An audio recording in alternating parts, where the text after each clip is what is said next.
Hey everyone, welcome back. Ready for a deep dive into something pretty wild? Wild. Good, I hope. Oh, definitely wild good. We're tackling reverse nostalgia marketing today. Now that's a mouthful. It is, right? It sounds kind of like we're messing with the space-time continuum, going back to the future and all. Sounds like my kind of deep dive already. Right. So we found this French marketing blog post, and the title, let me see if I can get this right. Le marketing de la nostalgie inversée. Vendre le futur comme on vendait le passé. Ooh la la, fancy. What's that in plain English? Basically, it's all about selling the future by using that warm, fuzzy feeling of the past. Now, how on earth do they pull that off? That's what we're going to find out. You game. Absolutely. Let's unravel this. Perfect. So first things first, what exactly are Go reverse nostalgia marketing? It's definitely a head-scratcher at first. See, it uses storytelling and visuals, the kind that normally make us all nostalgic, but instead of, pushing some old product. They're using it for cutting-edge stuff. Bingo. New products, futuristic ideas, the whole shebang. It's like they're taking something totally unfamiliar and dressing it up in comfy clothes. Okay, I'm starting to get the picture. So, not selling grandma's cookies anymore, but selling a self-driving car by making it feel Like grandma's kitchen. Safe, warm, familiar. That's kind of brilliant, actually, but why does it even work? Oh, it's more than a clever trick. It all boils down to emotional anchoring, you see? Those good feelings we get, those memories, They're powerful. they can actually be transferred to new things, even things that seem totally futuristic, like building a bridge from the good old days to the unknown future. Makes the future less scary, more like an extension of what we already love. Exactly. It's not just about the fancy features, it's about the feelings. Us humans, we're suckers for sentimentality, right? Big time. And let's face it, technology is changing so fast these days. I know I feel overwhelmed sometimes, keeping up with it all. Absolutely. And that's where this reverse nostalgia comes in. It's like a comforting voice saying, hey, the future might be different, but the things you care about, they're not going anywhere. Like finding out your favorite childhood candy bar is still around. It's reassuring. It's like a little anchor in a sea of change. But doesn't everyone experience nostalgia differently? That's the beauty of it. Nostalgia is a universal language. It doesn't matter what generation you're from, what culture you belong to, We all have those warm, fuzzy memories. and brands can tap into that to connect with a wider audience. Think about it.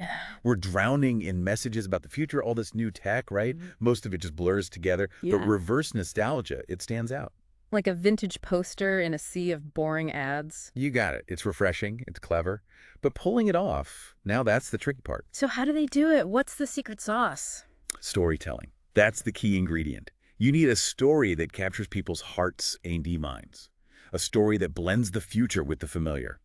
Like weaving a tapestry, So it's not just about slapping a vintage filter on a futuristic product and calling it a day. No way. It's got to be more subtle than that. Remember that self-driving car example? It's not about showing the car zipping through a futuristic city. It's about that classic family road trip. Togetherness, adventure, freedom, but with the bonus of autonomous tech. Precisely.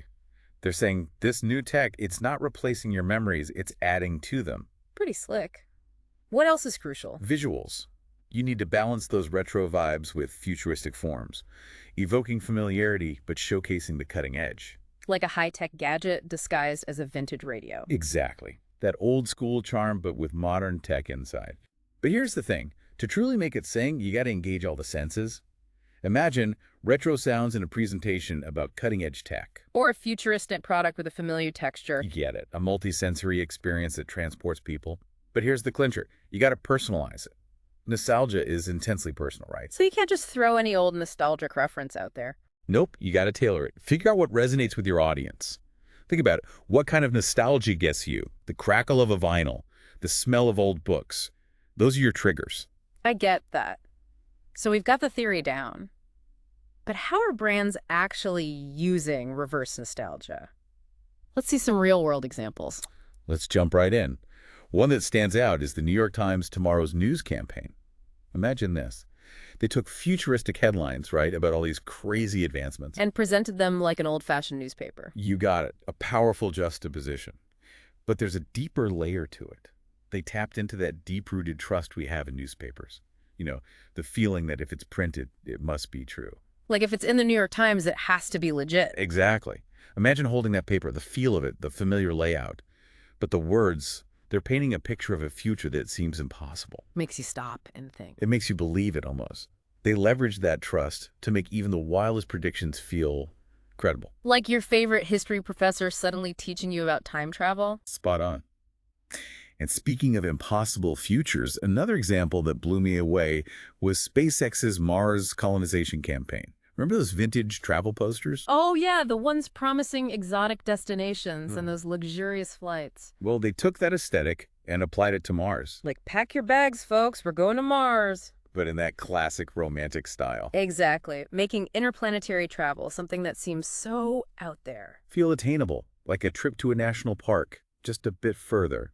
You get it. Those posters, they tapped into that sense of adventure, the wonder, the feeling that anything is possible. Perfect for selling a trip to Mars, right? Makes you wonder if they'll be selling those Mars posters as souvenirs someday. Haha, who knows? But the article also mentioned Black Mirror and how they use nostalgia. Ooh, yeah, Black Mirror. Kind of like a twisted nostalgia, isn't it? In a way, yeah. They use familiar settings, cultural references we all recognize. As a backdrop for these dystopian stories about technology going wrong. Right, it's like they're holding up a mirror to our society, showing us the dark side of our obsession with tech. And it's scary because it feels so close to home. Like it could actually happen. Exactly, because it's rooted in the familiar. Those futuristic scenarios, they hit harder because we recognize ourselves in them. It's like that feeling you get when you read a news story about some crazy new tech and you think, oh, this can't be good. Black Mirror takes that feeling and runs with it. Oh. It's a wake-up call. And then there's Google Glass. Do you remember those? Vaguely. Yeah. They tried to make wearable tech mainstream, right? They did. Yeah. And to make those glasses seem less intimidating, less geeky, they showed them in everyday scenarios. Family dinners, birthday parties, that sort of thing. Like, hey, this tech isn't just for techies, it's for everyone. Exactly. Trying to show how it could enhance your life, connect you with people. It was an interesting approach. Did it work? Not really. Google Glass faced a lot of hurdles, Yeah. but their marketing, it does show how reverse nostalgia can soften the edges of new tech, make it seem less scary, more human. Shows that even with all the innovation, you got to connect with people's values, their desires. The article also mentions some car companies, right? Oh yeah, Rivian. They've been really smart about tapping into that nostalgia for outdoor adventure. Connecting it to electric vehicles. Exactly. Marketing their trucks and SUVs as the perfect vehicles for off-roading, exploring the wilderness. Have your adventure Andy save the planet. Clever. And of course, there's Apple, the masters of blending the cutting edge with the familiar. Yeah, their Apple Watch, they could have made it look super futuristic, but They went for a more classic design, evoking traditional timepieces. it's familiar but upgraded, right? It's like they took something we already loved and gave it a tech makeover. But let's flip the coin for a second. All these examples are great, but what about the potential downsides of reverse nostalgia? That's an important question. I think one of the biggest pitfalls is the danger of romanticizing the past too much. Like those Instagram filters that make everything look vintage and perfect? Yeah, it's appealing, but it's not real. If brands rely too heavily on an idealized version of the past. They risk alienating people who see things differently. Absolutely. It's like those family photo albums where everyone's always smiling, no one ever argues. You know there's more to the story. There always is. And speaking of things not adding up, another danger is creating a disconnect between the nostalgia and the futuristic message. If they don't fit together seamlessly. It feels fake, right? Totally. It's like watching a sci-fi movie where they have flying cars, but everyone's still using payphones. It throws you off. Breaks the illusion. Exactly. Yeah. You got to make sure the nostalgia is relevant, that it fits the narrative.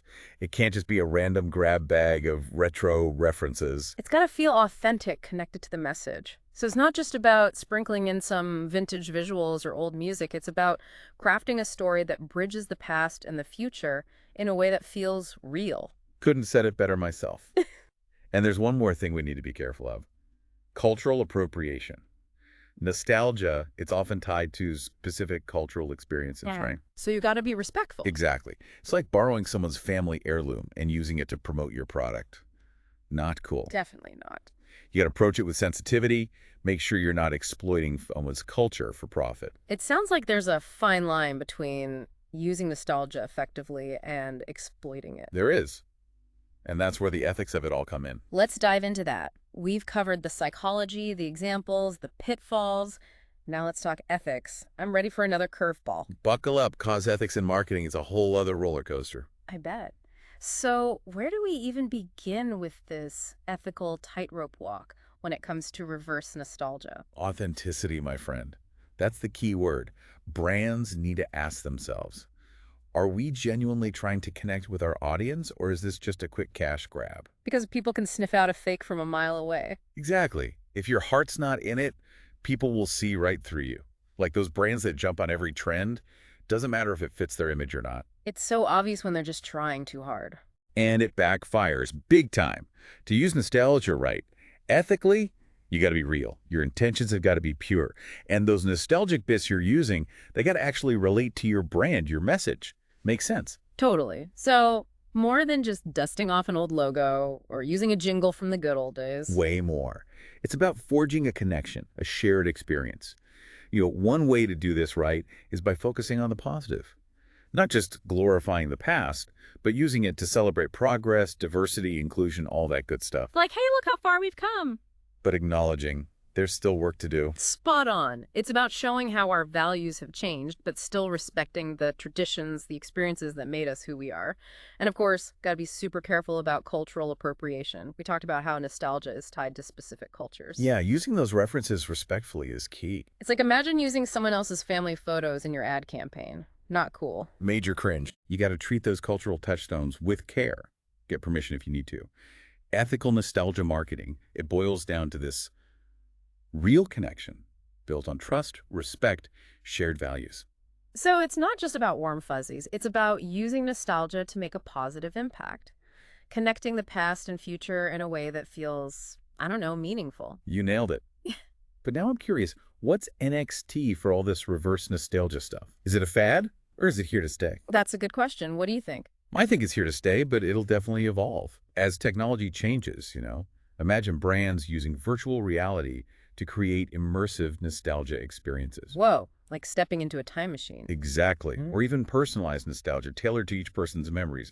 AI could play a role there. That's wild, like a custom-made nostalgia journey. But with all this tech talk, do you think we risk losing that human touch? The real emotion that makes this whole thing work? Well, that's a worry for sure.